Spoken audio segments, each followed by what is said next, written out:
You could sleep in the bed with 2 and 3 women and nobody's satisfied.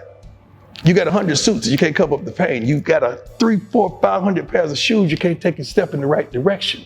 You got 9 or 10 cars in the driveway, you ain't going nowhere. You got a 15,000 square foot house, but you ain't got a home. By the time you get to the bottom, because God is calling you collect, and you do not want to accept the charges because you know it's going to cost you something. So that ringing, that noise in your life that you can't turn it off. You up to bat and you 3 for 4 that night and you stolen 3 bases, but that ringing is in your ears and in your head and you cannot turn it off. You go on the football field and you dominate. You breaking up passes, you returning touchdowns, you high stepping, you doing your dance. But after the game, it's ringing and you can't get this out of your head. So now you just crying out. You're crying out for help. And you began to be suicidal.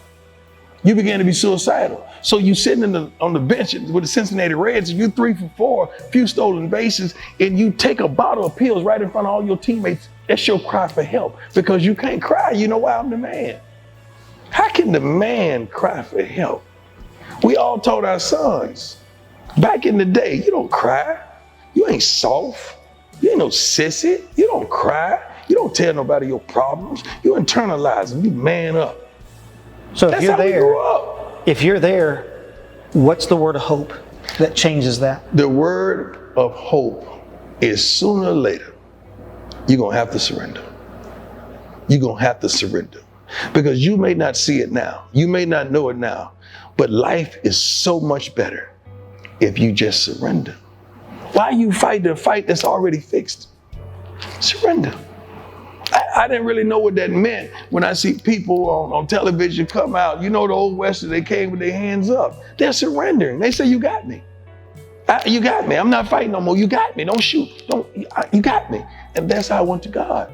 And see, I had a moment. That's why nobody can tell me nothing about the gospel of Christ Jesus. Nobody can tell me nothing about who he isn't, because I had a moment right in a room in Cincinnati, Ohio, a condo by myself. When I finally got on my knees that night and I surrendered, I said, Lord, if you here, take me, I'm yours. And the lights that came into that room, the sound and the wind, the whistling, and it came through that room, and it's like papers was flying, and the light was so bright and radiant that I was just crying out, Lord, take me. And it was so the most beautiful thing I've ever saw. I had a real visitation. So for you, accepting the gospel was a very dramatic moment for you. My life has been dramatic. So how won't that scene been dramatic? You think my life has been mediocre? My life has been dramatic. So how's God going to come to me? So you've been living prime. God came to you in a prime way. Yes, because he wanted it to be real. Mm-hmm. He wanted me to see the authenticity and the real. And when I tell you he came.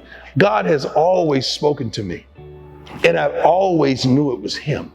I just wasn't ready at that particular time to accept the charges because I felt like it was going to cost me too much. I could do this. I don't have to be perfect. Pastor, I just got to be present. God hadn't called me to be perfect. He called me to be present.